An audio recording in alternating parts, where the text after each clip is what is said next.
I welcome you all to Major HS Kalsi's Balnoi Academy. I am Mr. Taj, Faculty of Economics. Today in this class, we are going to discuss previous year questions which are helpful to understand what is the difficulty level of questions, what is the pattern of exam. So let's start.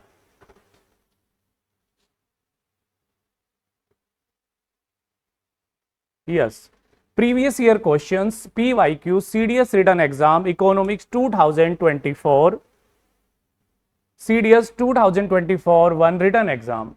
See, first question number 29. Which of the following indicators are used to observe the monetary transmission mechanism in economy? Which of the following indicators are used to observe the monetary transmission mechanism? See this sentence.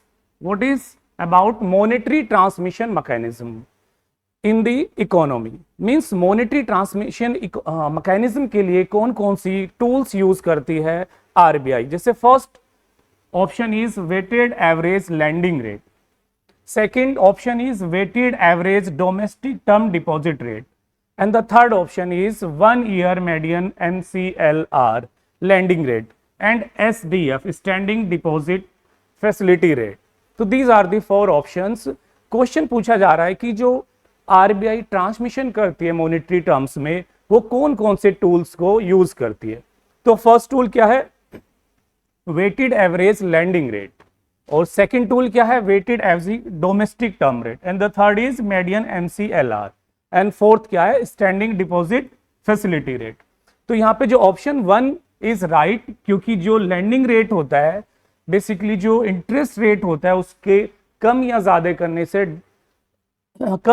करने से असर पड़ता है landing rate पे या फिर economic rate पे. दूसरा ऑप्शन क्या है? Weighted average domestic term deposit rate. जितने भी कॉमर्शियल बैंक होते हैं जब वो लोन प्रोवाइड कराते हैं अपने कस्टमर्स को तो एक इंटरेस्ट रेट तय करते हैं जिसको चेंज करने से पूरे मैकेनिज्म पे इंपैक्ट पड़ता है. और थर्ड वाला क्या है? MCLR. मींस ये भी लैंडिंग रेट है जो कि कॉमर्शियल बैंक लोन प्रोवाइड कराते हैं अपने कस्टमर्स को. उसकी रेट को लेकर अगर कम या ज्यादा किया जाता है तो उससे पूरे मैकेनिज्म पे असर पड़ता है. जबकि जो फोर्थ ऑप्शन है ये इन टर्म्स ऑफ डिपॉजिट के बारे में है कि जब कॉमर्शियल बैंक RBI के पास डिपॉजिट करते हैं अपना मनी तो उससे कोई असर नहीं पड़ता है लैंडिंग रेट पे. तो option 1 is right, second and third is right.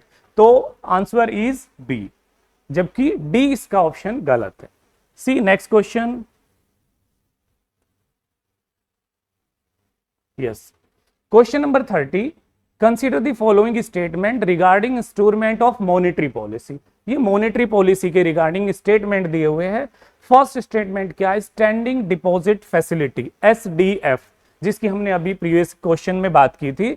Standing Deposit Facility rate was introduced in April 2022. Means SDF जो introduce किया गया है वो 2022 में. And second है SDF rate replace fixed reserve repo rate as the floor of LAF corridor. Means standing deposit facility पहला जो है बिल्कुल फैक्चुअल सेंटेंस है कि it was introduced in 2022. तो it is right, बिल्कुल ये 2022 में इंट्रोड्यूस किया था. और SDF rate replace the fixed reserve repo rate. Actually repo rate क्या होता है कि शॉर्ट टर्म के लिए जब RBI कॉमर्शियल बैंकों को लोन प्रोवाइड कराती है शॉर्ट टर्म के लिए तो उसको हम कहते हैं रेपो रेट. और रेपो रेट को रिप्लेस किया गया किससे? SDF के थ्रू, जिसकी फिक्स रेट होगी. SDF rate replaced by. तो अब इसमें हम देख सकते हैं कि जो 2022 में जो SDF फैसिलिटी जो इंट्रोड्यूस की थी RBI ने, अब वो RBI रेपो रेट को रिप्लेस करने जा रहा है. तो दोनों ही सेंटेंस इसमें सही है. तो आंसर क्या हो जाएगा? Answer is C. Next question को देखते हैं. Yes, question number 31. स्टेटमेंट देख लेते हैं पहले. क्या है? Consider the following statement regarding weightage of different articles in wholesale price index. Means ये जो क्वेश्चन है ये है कि होलसेल प्राइस इंडेक्स में जो वेटेज होता है प्रोडक्ट्स का, जैसे इन्फ्लेशन को मेजर करने के लिए इंडिया में दो टाइप के मैकेनिज्म यूज किए जाते हैं. एक होता है CPI, कंज्यूमर प्राइस इंडेक्स, और एक होता है WPI, होलसेल प्राइस इंडेक्स। तो होलसेल प्राइस इंडेक्स में 3 कैटेगरी होती है अलग अलग प्रोडक्ट्स की, उन कैटेगरी में किसका वेटेज ज्यादा होता है। तो क्वेश्चन किसके बारे में है, ये मींस यहाँ पे you can see in wholesale price index के बारे में। तो पहला स्टेटमेंट देखते हैं। पहला स्टेटमेंट क्या है, fuel and power have higher weightage in WPI than that of the primary articles. तो पहला जो स्टेटमेंट है वो क्या कह रहा है कि फ्यूल और पावर का ज्यादा वेटेज दिया हुआ किसमें, होलसेल प्राइस इंडेक्स में, जबकि ये स्टेटमेंट गलत है क्योंकि प्राइमरी आर्टिकल्स का अराउंड 22% होता है और फ्यूल और पावर का लगभग 15% है। तो पहला स्टेटमेंट जो है वो रॉन्ग है क्योंकि प्राइमरी आर्टिकल का ज्यादा वेटेज होता है। दूसरा स्टेटमेंट देखते हैं, weightage of manufactured products in WPI is higher than that the fuel of power.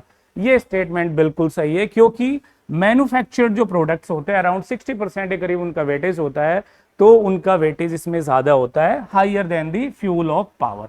तो दूसरा स्टेटमेंट बिल्कुल सही है। तो इसका आंसर क्या हो जाएगा, आंसर इज बी, क्योंकि पहला स्टेटमेंट गलत है। तो नेक्स्ट चलते हैं। तो ये क्वेश्चन था रिलेटेड इन्फ्लेशन के जो मेजरमेंट किया जाता है होलसेल प्राइस इंडेक्स से रिलेटेड। नेक्स्ट क्वेश्चन देखते हैं। यस, नेक्स्ट क्वेश्चन भी स्टेटमेंट के रिगार्डिंग है। If India enter into the free trade agreement FTA with other nation that the growth of export of India would depend upon which of the following। तो next question क्या है, question number 32, ये है FTA के बारे में। FTA means क्या, free trade agreement. Means अगर इंडिया कोई फ्री ट्रेड एग्रीमेंट साइन करता है तो उससे रिगार्डिंग कौन कौन सी चीजें मींस अप्लाई हो जाएगी। तो ये पहला स्टेटमेंट देख लेते हैं यहाँ पे। फर्स्ट स्टेटमेंट क्या है, extent of tariff reduction YMFN tariff means most favour nation. पहला स्टेटमेंट कह रहा है कि इंडिया को जो टैरिफ रिडक्शन है उसको एक्सपेंड करना होगा बाकी देशों के लिए भी, जो सिर्फ MFN कंट्रीज के लिए होता है।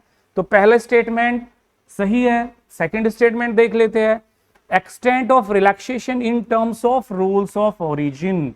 मींस रूल ऑफ ओरिजिन, जहां से जो प्रोडक्ट बनता है उसके बारे में भी इंडिया को अपनी इकोनॉमिक पॉलिसी को फ्लेक्सिबल करना होगा। मींस ये क्वेश्चन ये है कि जब आप अपने फ्री ट्रेड एग्रीमेंट को बढ़ाना चाहते हो बाकी देशों के साथ भी, तो आपको बाकी देशों के लिए भी वो सारी चीजें करनी होगी जो आप मोस्ट फेवर नेशंस के लिए करते हो। तीसरा स्टेटमेंट देख लेते हैं, extent of relaxation in sanitary and phytosanitary measures. मतलब जो सैनिटरी चीजें हैं उनको लेके भी आपको चीजें फ्लेक्सिबल करनी होगी, उनमें भी आपको रिलैक्सेशन प्रोवाइड करना होगा टू अदर नेशंस। तो ये भी स्टेटमेंट सही है, थर्ड भी। फोर्थ देख लेते हैं, level of infrastructure in India.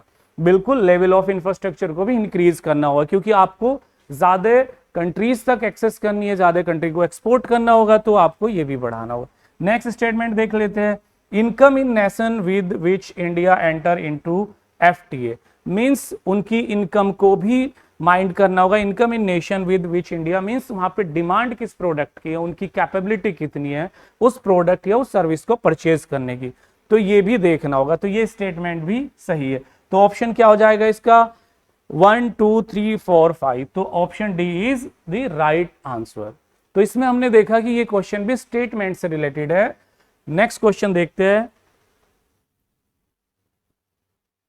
Yes, which one of following industry was most affected by deindustrialization of India in the 19th century। Question क्या कह रहा है कि 19th सेंचुरी में कौन सी इंडियन इंडस्ट्री सबसे ज्यादा वर्स्टली अफेक्टेड हुई थी, जो डी इंडस्ट्रियलाइजेशन जिसको बोलते हैं मींस उल्टा हुआ था। तो अब ये हिस्ट्री का क्वेश्चन भी है और इकोनॉमिक्स का क्वेश्चन भी है। तो हमें ये देखना होगा कि उस वक्त 19th सेंचुरी में इंडिया में कौन सी इंडस्ट्री सबसे अच्छी कंडीशन में थी या किस इंडस्ट्री को सबसे ज्यादा लॉस हुआ है।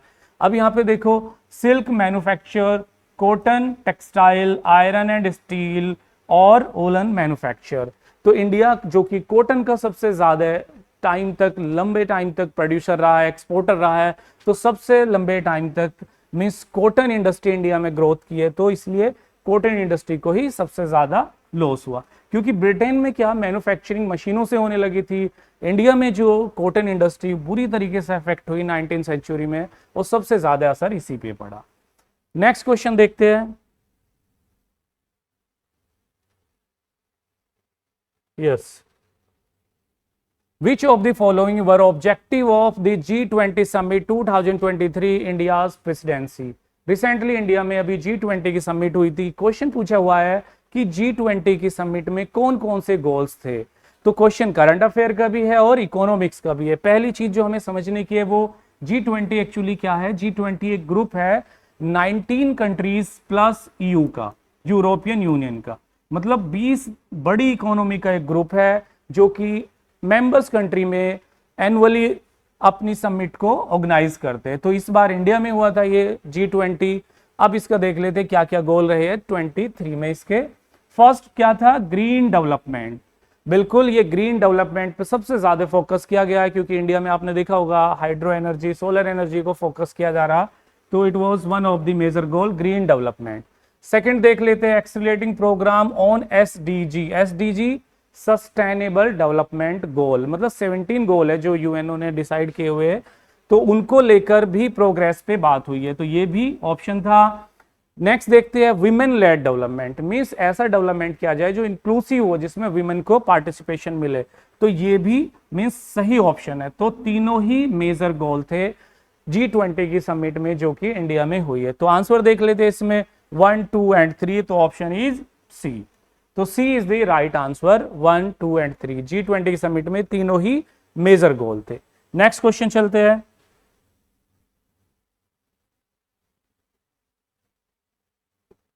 Yes, next question, which of the following statement is correct. ज्यादातर क्वेश्चन गाइस आप देख रहे होगे कि यहाँ पे जो स्टेटमेंट से रिलेटेड क्वेश्चंस हो रहे हैं, क्योंकि बिल्कुल सीधे फैक्चुअल क्वेश्चन एक भी नहीं पूछा हुआ, तो क्वेश्चन में काफी इन डेप्थ पूछा जा रहा है। अब पहला स्टेटमेंट देखते हैं क्या है, जीडीपी डिफ्लेटर, मींस एक इंडिकेटर है जिसको जीडीपी डिफ्लेटर कहते हैं। ये क्या कहता है, GDP deflator captures the average price of an unchanging basket of commodity that constitute the GDP of the country. Means GDP deflator जो एक इंडिकेटर होता है इकोनॉमी की जीडीपी को मेजर करने के लिए, पूछा जा रहा है कि वो एवरेज प्राइस जो अनचेंजिंग बास्केट के उसको मेजर करता है, मतलब किसी देश की बाउंड्री लाइन के अंदर जो प्रोडक्शन होता है उसको मेजर करता है जीडीपी। लिखा ना average price of unchanging basket, तो क्या ये ऑप्शन सही है। तो ऑप्शन जो ये जीडीपी डिफ्लेटर कैप्चर करता है एवरेज प्राइस ऑफ अनचेंजिंग, जबकि वो चेंजिंग करता है, मतलब जो चेंज आता है उसके रिलेटेड मेजरमेंट करता है। यहाँ पे क्या लिखा हुआ, अनचेंजिंग बास्केट, मतलब जैसे कि 2024 या 25 या 26 में जितने भी चेंजेस आएंगे उनमें जो चेंजिंग होंगे उसको ये मेजर करता है, जबकि यहाँ पे क्या लिखा हुआ, अनचेंजिंग, तो ये ऑप्शन गलत हो जाएगा। दूसरा क्या है, GDP deflator can be use to measure the real GDP of the economy. GDP deflator क्या है, can be use to measure the real GDP economy but not the inflation rate. क्या कह रहा है कि जीडीपी डिफ्लेटर जो है वो रियल जीडीपी को मेजर करने में तो यूज किया जा सकता है लेकिन इन्फ्लेशन रेट को नहीं, जबकि वो किया जा सकता है जीडीपी डिफ्लेटर।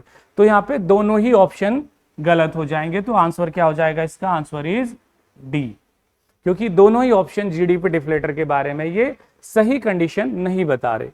नेक्स्ट चलते हैं अब 67 क्वेश्चन नंबर, देखते हैं क्या है, विच of the following statement is correct. ये भी स्टेटमेंट के बारे में क्वेश्चन है। अब देख लेते हैं क्या है पहला option, a price index capture the change in the average price of constant basket of commodities. ये क्वेश्चन, पहली बात आपको ये समझने की रिक्वायरमेंट है, ये प्राइस इंडेक्स के बारे में जो मैंने अभी रिसेंट में बात की कि इंडिया में इन्फ्लेशन को मेजर करने के लिए दो मेथड यूज किए जाते हैं, जिसको सीपीआई और डब्ल्यूपीआई, तो इन्हीं के बारे में एक क्वेश्चन है, मींस प्राइस इंडेक्स के बारे में, है ना। तो ये price index capture the change in the average price of constant basket of commodity, मतलब जो चेंज आता है उसके एवरेज प्राइस को मेजर करते हैं प्राइस इंडेक्स। जैसे फॉर एग्जांपल कोई प्रोडक्ट मान लीजिए लास्ट ईयर 10 रुपीज का था और इस साल वो 11 रुपीज का हो गया, इसका मतलब वो 10% इंक्रीज हो गया, तो वो किससे मेजर किया जाएगा उसको, सीपीआई से। तो first option is right. Means जैसे किसी प्रोडक्ट की कॉस्ट मान लो 10 रुपए थी, इस साल हो गई 11 रुपीज, तो इसका मतलब है कि वो 10% इंक्रीज हो गई है उसकी कॉस्ट। दूसरा ऑप्शन देख लेते हैं, if the price index take value 100 rupees and 110 rupees and 121 rupees in 3 consecutive years respectively, then the inflation rate in the second and third year 10% and 21% respectively. एक कैलकुलेशन दी हुई है मींस प्राइस इंडेक्स को लेकर कि अगर वो 100, 110 और 121 रहता है 3 इयर्स में, देन सेकेंड ईयर में और थर्ड ईयर में 10 और 21, जबकि ये 11% होना चाहिए यहाँ पे। तो ऑप्शन जो सेकंड है वो रॉन्ग है और फर्स्ट ऑप्शन इज राइट। तो पहला क्या हो जाएगा इसमें, आंसर इज ए ओनली। तो ये भी प्राइस इंडेक्स के बारे में था, इन्फ्लेशन के बारे में क्वेश्चन था। नेक्स्ट चलते हैं अब।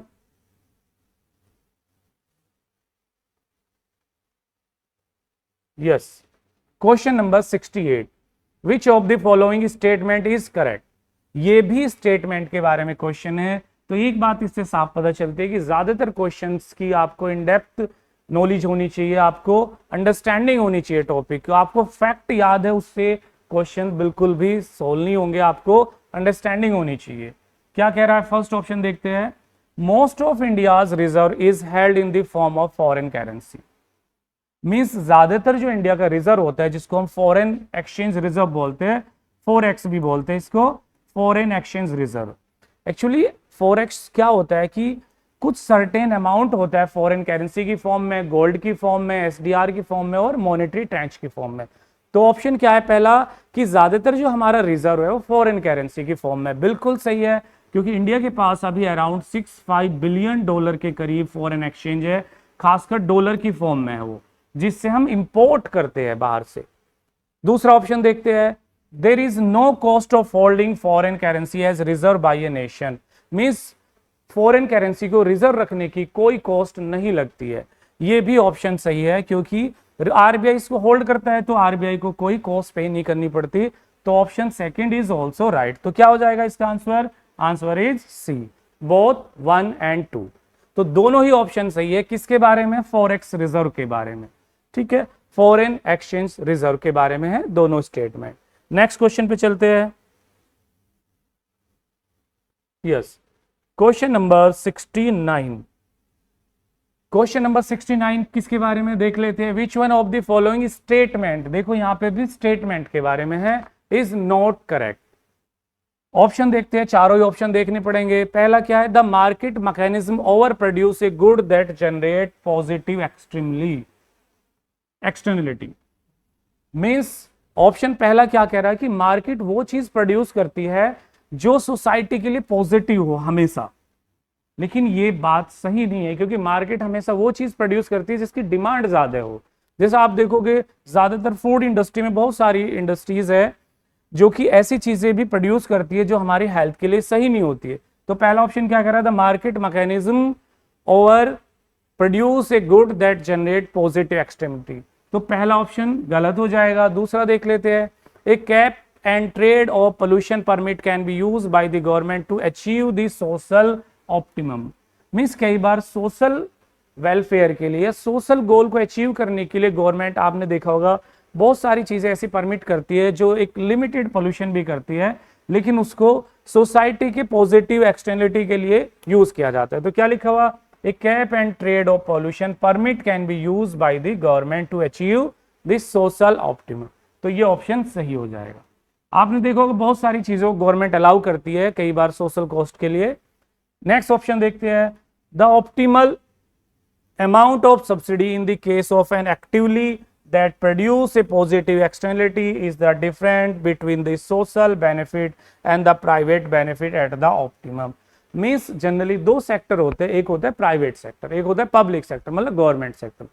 तो गवर्नमेंट सेक्टर कई बार सोशल वेलफेयर के लिए बहुत सारी ऐसी सब्सिडी प्रोवाइड कराता है जिसकी सोशल कॉस्ट पे करनी पड़ती है, जबकि प्राइवेट सेक्टर ऐसा कुछ नहीं देखता। प्राइवेट सेक्टर प्रॉफिट ओरिएंटेड होता है।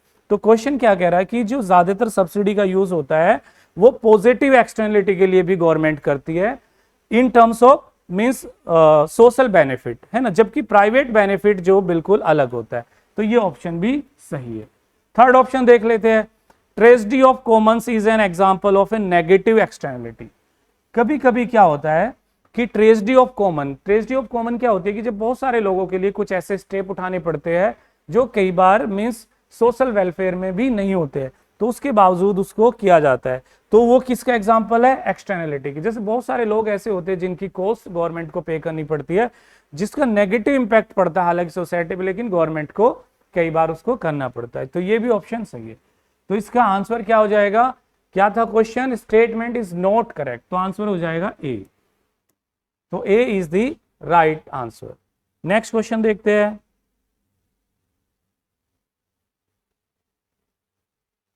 Yes, question number 70, which one of the following statement is regarding GST is not correct. याद रखना, इसको आपको सबसे पहले अंडरलाइन करना है कि क्वेश्चन में इज करेक्ट पूछा हुआ या इज नॉट करेक्ट पूछा हुआ, क्योंकि कई बार हमारे क्वेश्चंस यहीं से ही गलत हो जाते हैं क्योंकि हम इस पे ध्यान नहीं देते।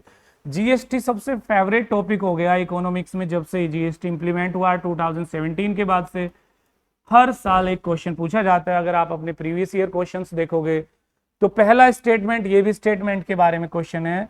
अब तक हमने जितने क्वेश्चंस देखे वो सब स्टेटमेंट के बारे में। तो पहला स्टेटमेंट क्या है? अमेंडमेंट ऑफ 115, मतलब पॉलिटी का भी क्वेश्चन है ये, कि कॉन्स्टिट्यूशनल जो amendment 115 of the constitution kept alcohol for human use and 5 petroleum product outside an ambit of GST. कि जो 115 नंबर का जो अमेंडमेंट हुआ है हमारे कॉन्स्टिट्यूशन में, वो जीएसटी के रिगार्डिंग है। किसके रिगार्डिंग? कि अल्कोहल का यूज ह्यूमन यूज के लिए हो सकता है, और दूसरी चीज कि 5 ऐसे पेट्रोलियम प्रोडक्ट रखे गए हैं जो जीएसटी से बाहर है। तो पहला स्टेटमेंट ये बिल्कुल सही है। दूसरे स्टेटमेंट को देखते हैं। Amendment number 122 of the constitution of India kept only alcohol for human use outside the ambit of GST. Means alcohol का जो यूज है वो जीएसटी से बाहर रखा गया। एक्चुअली ये 3 प्रोडक्ट बाहर रखे गए हैं, अल्कोहल है, पेट्रोलियम प्रोडक्ट है और इलेक्ट्रिसिटी। तो ये सेकंड ऑप्शन भी बिल्कुल सही है। थर्ड ऑप्शन को चेक करते हैं। Precious metals are taxed as a rate of 1% under GST. कि जितने भी ऐसे मेटल्स है जैसे डायमंड है, उस टाइप के मेटल्स है, उनमें 1% जीएसटी के अंडर में होगा, जबकि ये ऑप्शन गलत है। ये राइट आंसर 3% के अंडर में है। तो ऑप्शन सी इज गलत, रॉन्ग। ऑप्शन डी चेक कर लेते हैं। Unworked diamond is taxed at the rate of 0.25%। ये बिल्कुल सही है। तो क्वेश्चन क्या था? Which one of the following statement regarding GST is not correct. इसको आपको ध्यान देना है कि इज करेक्ट पूछा हुआ है या नॉट करेक्ट। तो इसका ऑप्शन आंसर क्या हो जाएगा? आंसर क्या था इसका? मींस सी, क्योंकि ये स्टेटमेंट इसका बिल्कुल गलत है। नेक्स्ट क्वेश्चन पे चलते हैं अब।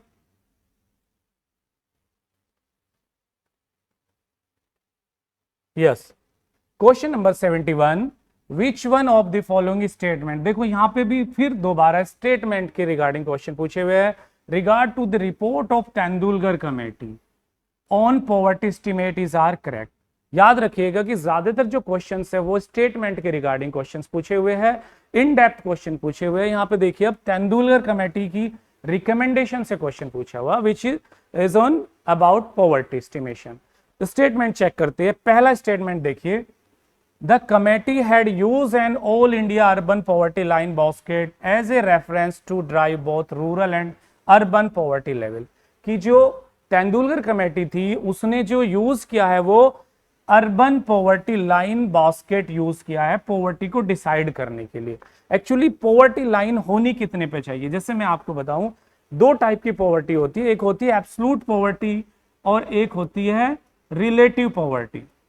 तो रिलेटिव पॉवर्टी जब हम एक दूसरे के कंपेयर में पुअर होते हैं, लेकिन एब्सोल्यूट पॉवर्टी मींस जब आपको मिनिमम कितना चाहिए, मींस अपनी पॉवर्टी को दूर करने के लिए। जैसे मे बी ये 100 रुपीज पर डे हो सकती है, मे बी ये 1000 रुपीज पर डे हो सकती है। तो मिनिमम कितना होना चाहिए? तो उसके लिए तेंदुलकर कमेटी ने जो यूज किया है वो क्या है? Poverty line basket. मतलब कि हमारे दिन भर की बास्केट में कितना सामान चाहिए और उसकी मॉनेटरी वैल्यू कितनी होनी चाहिए। मे बी मान लो ये 37 रुपीज पर डे हो सकती है, 47 रुपीज पर डे हो सकती है। तो पहला ऑप्शन जो है वो आपका बिल्कुल सही है, क्योंकि इन्होंने अर्बन पॉवर्टी लाइन डिसाइड की थी पॉवर्टी को डिसाइड करने के लिए। नेक्स्ट देख लेते हैं option number 2, the committee had encroach the poverty line to the official food calorie norms. Means क्या कमेटी ने कैलोरी नॉर्म्स को फिक्स करने की बात की थी? तेंदुलकर कमेटी से पहले जो प्रोविजन ये था कि कैलोरी सिस्टम होता था। कैलोरी सिस्टम क्या होता था? कि जनरली जो रूरल पीपल है उनके लिए 2400 कैलोरी होती थी और जो अर्बन पीपल है उनके लिए 2100 कैलोरी, कि अगर एक पर्सन इतनी कैलोरी कंज्यूम करता है तो ही should not be consider as a poor person. लेकिन इन्होंने कहा कि सिर्फ calorie is not enough to decide poverty line, हमें और भी चीजें चाहिए होती है, तो इसलिए ये वाला जो स्टेटमेंट है ये गलत हो जाएगा, क्योंकि उन्होंने और भी काफी चीजें बास्केट में रखी, जैसे हमारी हेल्थ, हमारे क्लोथ्स, एजुकेशन। तो option 1 is right and 2 is wrong. तो क्या हो जाएगा, answer is A. Next question पे चलते हैं।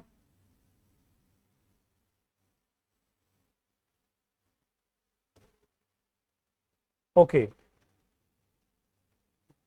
यस, तो क्वेश्चन नंबर 72, इसको देखते हैं। Which of the following components of central government tax on petroleum products is are not shareable with state. ये भी स्टेटमेंट क्वेश्चन है, मींस कौन से ऐसे टैक्सेस है जो सेंट्रल गवर्नमेंट स्टेट के साथ शेयर नहीं करती है ना। याद रखना, इसको अंडरलाइन कर लेना आपको नोट को पहले ही, कि ये एक सेंटेंस ऐसा होगा जो कि नोट करेक्ट होगा। तो कौन कौन से है, पहला देख लेते, बेसिक एक्साइज ड्यूटी। ये सेंट्रल गवर्नमेंट का एब्सोल्यूट टैक्स होता है, बिल्कुल शेयर नहीं करती है स्टेट के साथ, तो ये ऑप्शन बिल्कुल सही है, इसको शेयर नहीं करती है। दूसरा देख लेते हैं एडिशनल एक्साइज ड्यूटी, ये क्योंकि इसी के साथ आ जाएगा एडिशनल के तौर पे, तो ये भी शेयर नहीं करती है गवर्नमेंट, ये भी सेंट्रल गवर्नमेंट का टैक्स है। थर्ड ऑप्शन को देखते हैं, स्पेशल एडिशनल एक्साइज ड्यूटी, ये भी एडिशनल में, ये स्पेशल के साथ, तो ये भी शेयर नहीं करती है। तो सेंट्रल गवर्नमेंट के ही तीनों टैक्स है, स्टेट की इसमें कोई शेयरिंग नहीं होती है। तो इसका ऑप्शन क्या हो जाएगा, 1, 2 एंड 3। तो आंसर इज बी, 1, 2 एंड 3। अब हमने देखे यहाँ पे दो क्वेश्चन आ चुके टैक्स के बारे में, एक जीएसटी से पूछा हुआ है और एक एक्साइज ड्यूटी के बारे में, मतलब टैक्स से रिलेटेड। तो जो टैक्स का चैप्टर है वो भी काफी इंपॉर्टेंट हो गया है। नेक्स्ट क्वेश्चन देखते हैं।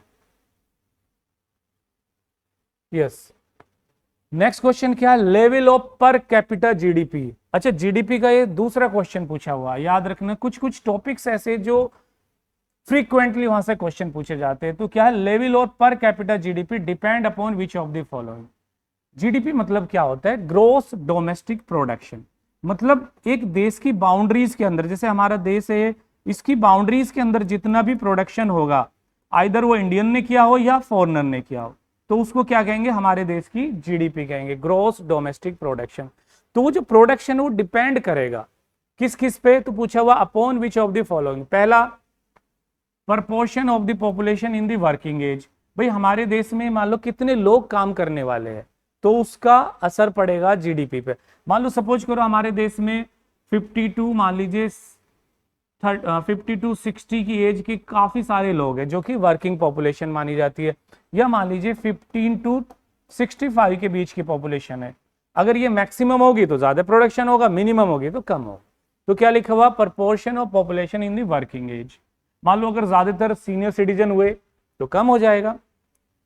नेक्स्ट है वर्क पार्टिसिपेशन रेट, दूसरा ऑप्शन, कि हमारे यहाँ पे कितने लोग पार्टिसिपेट करें। सपोज करो मेल काम करते हैं लेकिन फीमेल वर्किंग नहीं है, तो आधी आबादी तो बाहर हो जाएगी, तो पार्टिसिपेशन कितना ये भी डिपेंड करेगा। तो option 2 is right also, work participation. तीसरा क्या, पर वर्कर प्रोडक्टिविटी, मतलब हर बंदा कितना काम कर रहा है। मान लो अगर ज्यादातर बंदे बीमार है और प्रोडक्टिविटी इज वेरी लो, तो प्रोडक्टिविटी हो नहीं पाएगी, तो ये भी डिपेंड करेगा। तो तीनों ही ऑप्शन आर राइट जो कि जीडीपी को डिसाइड करेंगे कितना प्रोडक्शन होना। तो 1, 2 एंड 3, तो ऑप्शन डी इज राइट। तो हमें ये देखना होता है कि जनरली जीडीपी का जो डोमेस्टिक प्रोडक्शन है वो किस किस से इफेक्ट होता है, तो ये तीनों ही उसके लिए मेन कंपोनेंट्स है। नेक्स्ट चलते हैं अब। Yes, which of the following are included in MI definition of money for Indian economy. Means M1, पहले तो आपको इसको समझना होगा। M1 definition, actually money supply जो है इंडिया में वो कौन करता है, रिजर्व बैंक ऑफ इंडिया, है ना। अब आपने देखा होगा मनी सप्लाई जो होते हैं वो कई सारी फॉर्म में होता है। जैसे आपने कुछ करेंसी देखी होगी कैश की फॉर्म में, कुछ आपने डिमांड डिपॉजिट देखा होगा, सेविंग डिपॉजिट देखी होगी, आपने चेक देखा होगा। तो जो सबसे लिक्विड है उसको नैरो मनी बोलते हैं, जो कैश होती है। और जैसे जैसे वो कम लिक्विड होती चली जाएगी उसको ब्रॉड मनी बोलते हैं। तो उसके बेसिस पर एक कैटेगराइजेशन है M1, M2, M3, M4 तक। तो M1 जो होती है वो सबसे लिक्विड मनी होती है, जो हमारे हैंड में होती है, जिसको हम सबसे इजीली यूज कर सकते हैं। तो अब देखो यहाँ पे M1 डेफिनेशन में क्या क्या आते हैं। तो पहला क्या लिखा हुआ, रिजर्व, अगर आपने मान लो कोई पैसा रिजर्व में रखा हुआ, ठीक है। दूसरा क्या, करेंसी, मतलब जो हमारे पास कैश की फॉर्म में होता है। तीसरा क्या है, डिमांड डिपॉजिट, जिसे फिक्स डिपॉजिट करते हो। और फोर्थ क्या है, डिमांड डिपॉजिट। अब इसमें जो सबसे इजी है, मतलब जो हमारी एक्सेस में होते हैं, जिस पैसे को हम यूज कर सकते हैं, वो एक तो होता है करेंसी। भाई करेंसी आप कहीं भी यूज कर सकते हो। एक होता है डिमांड डिपॉजिट। मान लीजिए आपने सेविंग अकाउंट में पैसे जमा किए और आप एटीएम यूज करते हो, आप जब चाहो एटीएम से अपना पैसा कैरी कर सकते हो। अब यहाँ पे दो चीजें जो है, रिजर्व एंड डिमांड डिपॉजिट, ये दोनों हार्ड मनी, मतलब दोनों ब्रॉड मनी है, मतलब कि इनको यूज करना इजी नहीं होता, क्योंकि अगर आपने फिक्स डिपॉजिट कर दिया तो टाइम लगेगा इसको लेने में, और रिजर्व कर दिया तो भी। तो ऑप्शन क्या हो जाएगा इसमें आपका, मींस एक तो ऑप्शन 2 हो जाएगा और एक क्या हो जाएगा इसमें 4। तो option C is right answer. तो ऑप्शन 1 में क्या मींस रिजर्व और time deposit, these are the broad money, जिसको हम इजिली यूज नहीं कर सकते। तो जो नैरो मनी है वो करेंसी और डिमांड डिपॉजिट। तो इसका ऑप्शन क्या हो जाएगा, सी, 2 एंड 4। नेक्स्ट क्वेश्चन पे चलते हैं।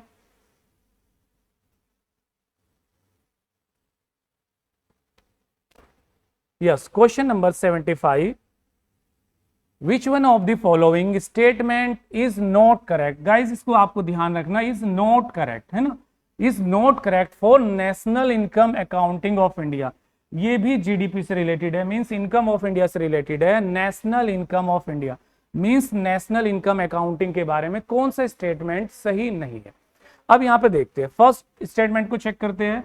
Import are subtracted in calculating gross domestic production, means import जो करते हैं हम जीडीपी में उसको सब्सट्रैक्ट करते हैं। तो ये जो ऑप्शन है, जो स्टेटमेंट है, क्या कह रहा, imports are subtracted in calculating GDP gross domestic production. ये बिल्कुल सही ऑप्शन है, क्योंकि इंपोर्ट इसमें डेप्रिशिएट कर देते हैं तो इंपोर्ट सब्सट्रैक्टेड होता है। दूसरा देखते हैं option B, net factor payment earn from abroad, means बाहर से जितनी भी इनकम जनरेट होती है by the Indian citizen are included in gross domestic production.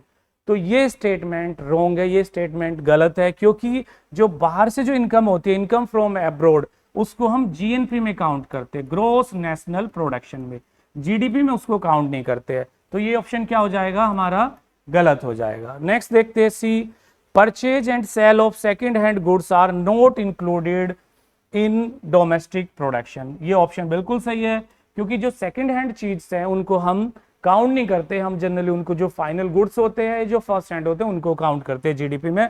Second hand को काउंट नहीं करते, क्योंकि उसकी वैल्यू 2 बार काउंट हो जाएगी।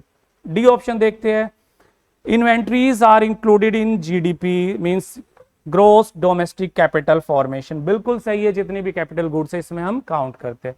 तो ये डी ऑप्शन भी सही है। तो इसका आंसर क्या हो जाएगा, आंसर इज बी। क्यों बी, क्योंकि ये नॉट करेक्ट पूछा हुआ है, क्योंकि जो नेट फैक्टर जो बाहर से जो इनकम अब्रॉड से आती है वो हम जीएनपी में काउंट करते हैं। तो नेक्स्ट क्वेश्चन देखते हैं।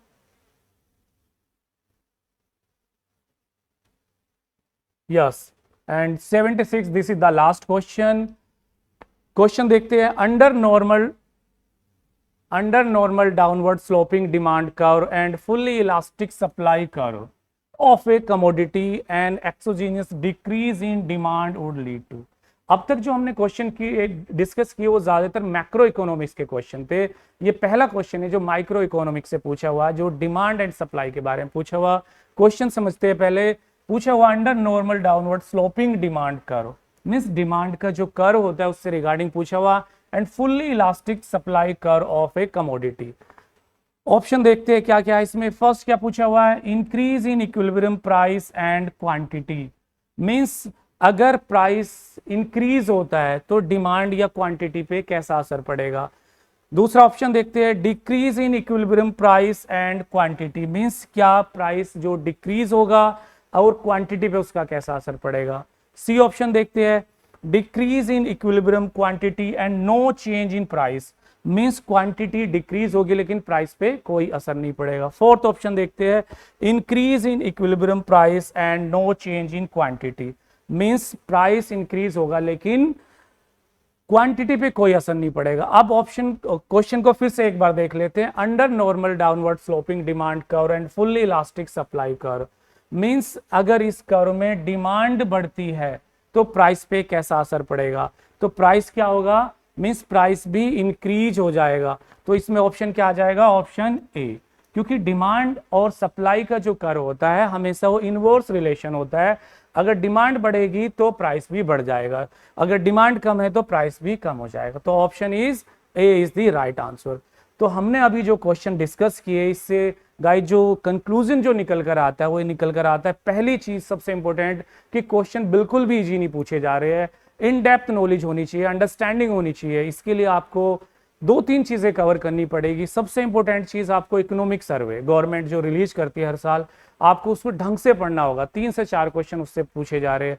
दूसरी चीज budget, budget is the most important topic जिससे आपको चीजें करनी पड़ेगी। तीसरी इंपॉर्टेंट चीज आपको 2-3 क्वेश्चंस आपने देखे होंगे जो बार बार रिपीट हुए हैं। पहला क्वेश्चन जो जीडीपी से रिलेटेड, जीडीपी से अराउंड 3 क्वेश्चन पूछे हुए, तो GDP is the most important topic. Next जो आपके पूछा हुआ है इन्फ्लेशन, इन्फ्लेशन से भी काफी क्वेश्चन पूछे हुए हैं, तो ये भी बहुत इंपॉर्टेंट टॉपिक है। और तीसरी जो इंपॉर्टेंट चीज है वो है आपकी गवर्नमेंट की जो गवर्नमेंट स्कीम्स होती है, गवर्नमेंट स्कीम से जितने भी क्वेश्चंस पूछे हुए वो भी इंपॉर्टेंट है, ज्यादातर जो इकोनॉमिक पॉइंट ऑफ व्यू रखते हैं।